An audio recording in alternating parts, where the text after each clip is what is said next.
Pertama-tama gue ucapkan selamat tahun baru 2021 dan gue harap 2020 mampu memberikan pelajaran yang positif bagi kalian. Berhubung 2020 sudah selesai, maka dari itu gue ingin memberikan beberapa series terbaik menurut gue yang pernah gue tonton. Namun gak semuanya memiliki kesan baik setelah gue menontonnya. Dan gue kasih tahu beberapa series yang kurang gue suka. Ragnarok. Jalan ceritanya menuju ke konflik sangat lama, jadi gua boring dan endingnya anti klimaks menurut gua. Kemudian ada Lock and Key yang ceritanya kurang begitu menarik dan bagus, ditambah dengan twist yang sudah ketebak. Defending Jacob yang sebenarnya premis dan ceritanya menarik tapi kayak diputer-puter, kemudian endingnya gua kurang suka. The Haunting of Bly Manor.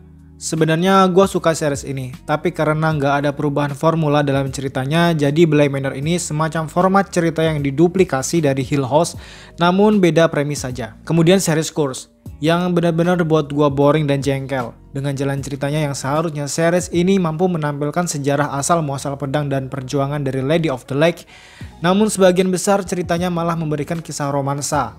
Selanjutnya ada Paranormal yang sama-sama mengangkat cerita rumah berhantu semacam Hill House yang sebenarnya gua cukup suka. Namun series ini nggak terlalu baik dan nggak terlalu buruk pula, cuman flow-nya lambat bener. Kemudian ada The School Nurse Files yang sempat membuat gua bingung dengan jalan ceritanya, namun bikin nagih. Ada beberapa plot hole yang kurang bisa dinikmati yang buat series ini tak memiliki kesan baik oleh gua. Dan series terakhir yang kurang gua suka adalah Sweet Home. Untuk CGI memang jempolan, namun dari segi ceritanya sama sekali nggak memiliki daya tarik. Series ini pun menurut gua hanya mengandalkan visual dan CGI-nya doang, dan terlalu mengabaikan jalan ceritanya. Salah satu series overhype yang sebenarnya biasa-biasa saja. Dan itu beberapa series yang kurang dapat kesan bagus bagi gua. Selanjutnya untuk series terbaik tahun 2020 ini ada 9 series dan urutan angka bukan berarti ranking dari series tersebut. 9. The Umbrella Academy. Sebenarnya series ini sudah selesai 2 season dan menurut gua series ini sama sekali nggak ngebosenin. Gua enjoy nontonnya, seru, ketimbang season pertamanya gua lebih suka di season kedua ini. Cerita singkatnya, The Umbrella Academy mengisahkan tentang 43 bayi yang lahir bersamaan, lalu Regina Hargrave mengangkat 7 di antaranya yang kemudian dilatih untuk menjadi superhero sebagai penyelamat dunia. Namun series ini memiliki cerita yang cukup unik ketimbang superhero lain. The Umbrella Academy lebih mengangkat cerita tentang pengungkapan identitas Regina Hargrave sebagai ayah mereka dan konflik antar anggota keluarga superhero ini. Series ini bisa kalian saksikan di Netflix dan The Umbrella Academy juga sudah mulai jalan untuk season ketiganya. 8. The Queen's Gambit. Cerita singkatnya menceritakan tentang Beth Harmon yang diperankan oleh Anya Taylor-Joy, seorang atlet catur yang mengalami lika-liku kehidupan sejak usianya masih kecil. Menurut gua, series ini lebih dari catur. Kompleksnya cerita dan jalan hidup Beth Harmon yang bisa diambil pelajarannya membuat gua cukup terkesan ketika selesai menonton series ini dalam 1 hari saja. Ceritanya tuh nggak muluk-muluk, tapi cukup menarik meskipun gua bukan seorang yang bisa main catur, tapi tetap saja enjoy dengan ceritanya dan permainan catur yang dikasih. Gua pun nggak nyangka kalau permainan catur tuh seseru itu. 7. Alice in Borderland. Ini adalah salah satu series kurang ajar di tahun 2020 ini. Penontonnya benar-benar nggak dikasih napas dari awal episode. Setiap episodenya selalu buat tegang para penontonnya. Yang belum tahu series ini tentang apa, jadi Alice in Borderland mengisahkan tentang survivalnya orang dengan sebuah permainan yang dapat merenggut nyawa mereka. Jika boleh berpendapat, episode ketiga adalah bagian terbaik dari series ini yang berhasil membuat gua sebagai penonton merasa tercabik-cabik emosinya. 6. Dark. Gua rasa sebagian dari kalian yang sudah menyaksikan series Dark setuju apabila series ini merupakan salah satu series terbaik di 2020. Dark sudah tamat dengan 3 seasonnya dan diakhiri di tahun 2020 lalu. Sebenarnya yang gua sangat tertarik menyaksikan series ini adalah jalan ceritanya. Meskipun rumit dan membingungkan, namun setelah semua pertanyaan yang ada di benak kita itu terjawab, sensasinya itu benar-benar plong dan lega.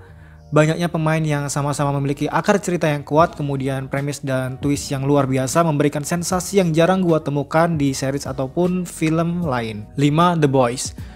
Kebanyakan film superhero mungkin akan mengangkat cerita mengenai pahlawan super yang menyelamatkan dunia. Namun series The Boys ini 180 derajat berbeda.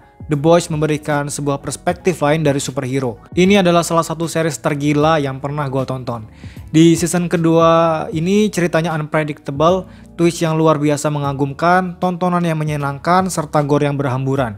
The Boys ini sudah menyelesaikan 2 seasonnya, sedang jalan juga untuk season ketiga dan gue sangat-sangat merekomendasikan untuk menonton series ini. Dan jujur saja setelah gua nonton The Boys, film-film superhero semacam DC dan Marvel seperti bukan apa-apa lagi. The Boys bisa kalian saksikan di Prime Video atau lewat website tanpa tanda jasa juga bisa. 4. Ekstrakurikuler. Salah satu series Korea yang berani tampil liar dengan jalan cerita yang dewasa dan begitu luar biasa, serta konflik yang tidak ada habisnya hingga season pertamanya diakhiri. Ekstrakurikuler merupakan salah satu buatan Korea yang terbaik dalam membungkus thriller setelah film I Saw the Devil. Singkatnya, ekstrakurikuler ini menceritakan tentang seorang siswa berprestasi yang menyimpan rahasia kelam tentang kehidupannya. Ekstrakurikuler berhasil memberikan sisi kelam kehidupan seorang remaja dengan tekanan dan konflik yang berakar menjadikan ia sangat rumit untuk menjalani hidup. Belum selesai masalah satu, muncul lagi masalah lain hingga akhirnya masalah tersebut menumpuk dan belum terselesaikan. Yang jelas, series ini sangat berbeda dengan kebanyakan drama Korea lain, yang sebagian besar mengangkat cerita mengenai romansa, namun ekstrakurikuler mampu keluar dari zona nyaman drama Korea kebanyakan. Series ini bisa kalian saksikan di Netflix dan semoga saja bakalan ada season keduanya. 3. Itaewon Class. Bagi penggemar Korean drama, pasti nggak ketinggalan untuk nonton series ini. Alasan Itaewon Class adalah salah satu series terbaik 2020 ini menurut gua adalah kisah inspirasi, plot dan jalan ceritanya yang begitu kuat. Scoring series ini enak semua, easy listening. Episode awal-awal jalan ceritanya menarik namun pada endingnya kurang dieksplorasi lebih dan malah terkesan diperlambat dan nanti klimaks pula. Namun selebihnya series ini luar biasa, pengangkatan cerita yang realistis dan cukup relate untuk sebagian orang. Ceritanya menarik, seru dan menyenangkan. 2. Sex Education. Season keduanya telah berakhir di awal tahun 2020 lalu. Sex Education mengisahkan tentang seorang anak yang membuka terapi seks di sekolahnya. Sex Education berhasil dikemas dengan sangat menyenangkan. Bahkan gue sama sekali gak merasakan bosan selama gue menyaksikan series ini. Gue beritahu dulu jika series ini sedang dalam tahap produksi season ketiga. Series ini seperti film masa remaja yang menyenangkan sekaligus mendidik menurut gue. Konsep uniknya menjadi daya tarik tersendiri bagi gua dengan kompleksnya jalan cerita dan humor ringan yang kena buat gua sebagai penontonnya merasa enjoy menyaksikan series ini. Sex Education penuh dengan drama, konflik, dan kisah romansa mulai dari homoseksual dan heteroseksual yang cukup seru untuk diikuti jalan ceritanya. 1. Startup. Series yang baru-baru kelar dengan antusiasme penonton yang cukup tinggi.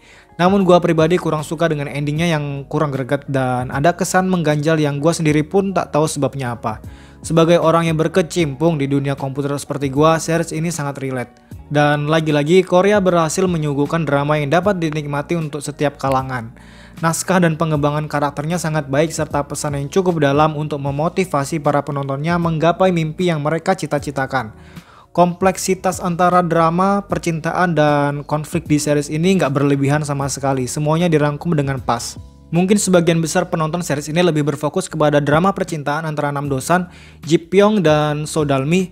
Namun gua lebih berfokus kepada pesan yang ingin disampaikan oleh startup yang begitu mendalam. Yang gua rasa drama ini bukan sekedar kisah romansa semata. Itulah beberapa series terbaik sepanjang tahun 2020 menurut gua. Dan jika kalian memiliki pendapat yang berbeda mengenai series terbaik sepanjang tahun 2020, silahkan tinggalkan komentar di bawah. Satu hal lagi yang ingin gua tambahkan, gua juga lagi nonton series dan Counter yang masih ongoing dan sejauh ini masih cukup baik ceritanya. Namun karena seriesnya belum kelar jadi gua nggak masukin ke dalam daftar series terbaik ataupun terburuk. Sampai di sini dulu pembahasan mengenai series terbaik sepanjang tahun 2020. Tetap jaga kesehatan, selalu pakai masker kalau keluar rumah, selalu jaga jarak, cuci tangan sebelum dan sesudah melakukan aktivitas. Sampai jumpa di lain video. Terima kasih dan jangan lupa bertaubat.